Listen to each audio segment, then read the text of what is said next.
আমার বন্ধুরা খেয়াল করবেন, এই পৃথিবীতে কোরআনের বিধান না মানলে 5টা গজব। তার 2 নাম্বারে আমি বলেছিলাম এই সমাজের মধ্যে দারিদ্রতা বাড়বে কোরআন দিয়ে যদি দেশটা না চলে। কারণ কোরআনে কারীম এই পৃথিবীর ময়দানে আপনার আমার জন্য শ্রেষ্ঠ নেয়ামত। নেয়ামত পাওয়ার পরে শুকরিয়া আদায় করেন। মালিক বলছেন, বান্দা আমি যা নেয়ামত দিয়েছি আরো কোটি গুণে বাড়াবো। এবার বলছি 3 নাম্বার, এই পৃথিবীর ময়দানে আপনি মিলিয়ে দেখবেন জাতিদের মধ্যে অশ্লীল কাজ যখন বিস্তার লাভ করবে, খারাপ কাজ যখন বিস্তার লাভ করবে, ওই জাতি ওই মানুষগুলোর উপরে মহান মালিক গজব আকারে দেবে। এই যে সমাজে অশ্লীল কাজ যত বাড়বে তত এই সমাজের মধ্যে এরকম একটার পর একটা দুর্যোগ, প্রাকৃতিক দুর্যোগ, মহামারী, ঝড় তুফান আল্লাহ দুনিয়ায় দেবে। তৃতীয় বক্তা আলোচনায় বলেছিল যে এই যে মাহফিলগুলোতে রাস্তাঘাটে বিভিন্ন জায়গায় দোকান দেওয়া হয়, আর এই জায়গাগুলোর মধ্যে মেয়ে ছেলেদের আড্ডা হয়। দেখা যায় যে একজন আর একজনের হাত ধরে বলে আজকে সুযোগ পেয়েছি চল, উধাও, আর খুঁজে পাওয়া যায় না। কথা বলেন না কেন? গার্ডিয়ান যারা আছেন তাদেরকে বলছে আপনি সোচ্চার হন। আপনি সোচ্চার না হওয়ার কারণে আপনার ছেলেটা এই কাজটা করতে পারছে, আজ আপনার মেয়েটা আজকে এই খারাপ কাজের সঙ্গে জড়িত হচ্ছে। সমাজের মধ্যে একটার পর একটা অশ্লীলতা বেড়ে যাচ্ছে। সংসদের মধ্যে যদি পর্দার বিলটা পাশ হয়ে যায়, মহিলা যারা পুরুষ আছে, মহিলা যারা মুসলমানের মধ্যে আছে তাদেরকে অবশ্যই পর্দা করা লাগবে, এটা ফরজ। মেয়েরা রাস্তাঘাটে উলঙ্গ ভাবে এটা সেটা ভাবে চলাফেরা করতে পারবে না, রাস্তায় আসলেই তাকে পর্দা করে আসা লাগবে। কোরআনের নির্দেশ কায়েম হয়ে গেল। কালকের পরে কি কোনো মহিলা বেপরদায় ঘুরবে, রাস্তায় যাবে না? 96% মুসলমানের দেশে একটা জিনিস মিলিয়ে দেখবে, এই দেশের মায়েরা চায় সমান অধিকার। নেতা বক্তৃতা দেয়, মঞ্চ তৈরি করে সমান অধিকার চাই, সমান অধিকার চাই। মহিলারা গেঞ্জি গায়ে দিয়ে বুকে ওড়না নেই, অশ্লীলতা ছড়িয়ে বেড়াচ্ছে। নেতা বক্তৃতা দিচ্ছে আর এরা এখান থেকে বলছে চাই সমান অধিকার, চাই সমান অধিকার চাই, এরকম বক্তৃতা দিচ্ছে। নেতা এত লাফিয়েছে গো, বাড়ি এসেছে ওর গাটা একটু গরম, জ্বর এসেছে, বাঁচাই না মারা যাবে যাবে ভাব। ডাক্তারের কাছে গিয়েছে, ডাক্তার অনেক পরীক্ষা নিরীক্ষা দিয়েছে, প্রসাব নিয়ে আসবেন, পায়খানা নিয়ে আসবেন, এটা নিয়ে আসবেন, ও নিয়ে আসবে। বলছে ঠিক আছে, অসুবিধা নেই, আমি সব নিয়ে আসবো, আমার বাঁচা। প্রসাব করে রেখে দিয়েছে নেতা এক জায়গায়, সব কিছু রেডি করেছে, এবার ডক্টরের কাছে নিয়ে যাবে পরীক্ষা করার জন্য। ওর বউ ঝাড়ু দিতে গিয়েছে পরে। উদাহরণটা আমি মেয়েদেরকে এই কারণে দিচ্ছি, কান খাড়া করবেন, এখান থেকে শিক্ষা নিয়ে বাড়ি যান। ওর বউ ঝাড়ু দিতে গিয়ে যখন পড়ে গিয়েছে, চিন্তা করেছে আমার এমনি যে মারে আর আজকে মেরেই ফেলবে, নিজে প্রসাব করে ভরিয়ে রেখে দিয়েছে। ডাক্তারের পরীক্ষাগারে যখন ওটা নিয়ে গিয়েছে, তাকিয়ে দেখছে আল্লাহ সর্বনাশ, সে তো 9 মাস।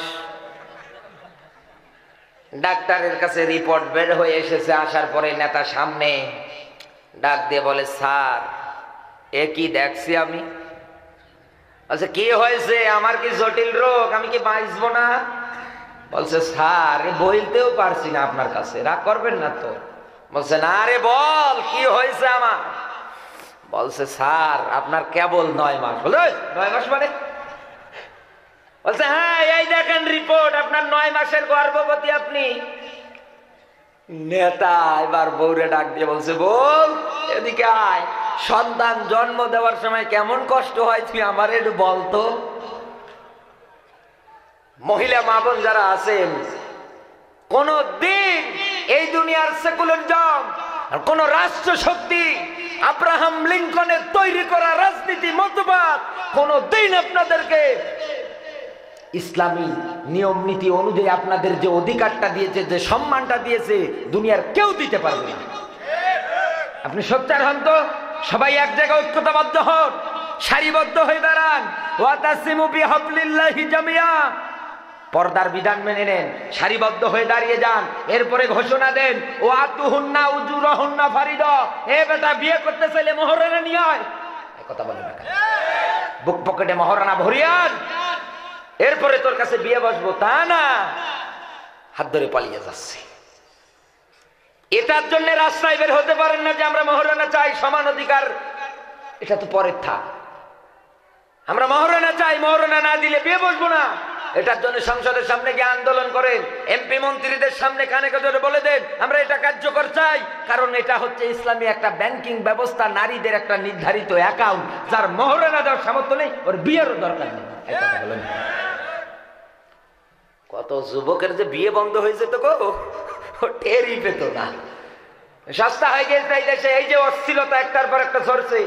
এখানে আলেম যারা বসে আছে জিজ্ঞাসা করে দেখেন, মহারানা যারা এই জায়গার মধ্যেও দেয়নি, না দিয়ে যারা বউয়ের পা ধরে মাপ চেয়েছেন, মাপ হয়নি।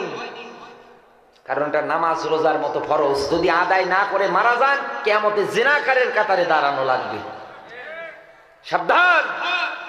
কোরআনের আয়াত, হাদিস, বাস্তব ব্যাখ্যা এই সমাজে আপনি যদি না মানেন, আপনার জীবনটা আল্লাহ শেষ করে দেবে একদম।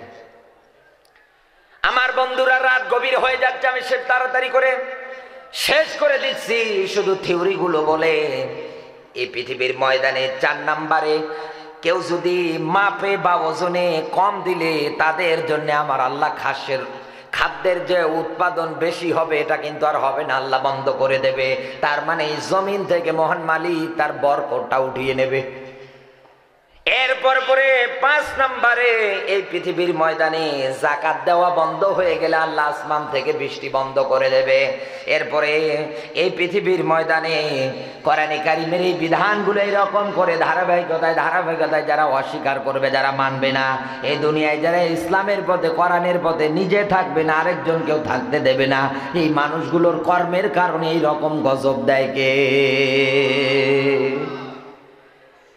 এই জন্য আমি আপনাকে আহ্বান করছি, ভালো করে বুঝবেন, দুনিয়ার ময়দানে আপনার কারণে যদি এই গজবগুলো, বিপদ আপদগুলো, বালা মুসিবতগুলো এসে যায়, এইগুলো থেকে যদি বাঁচতে চান, আপনি যদি ফিরে থাকতে চান, অন্যকে যদি ফিরে রাখতে চান, আল্লাহর নবী বলেন সেটার জন্য কি করবা জানো?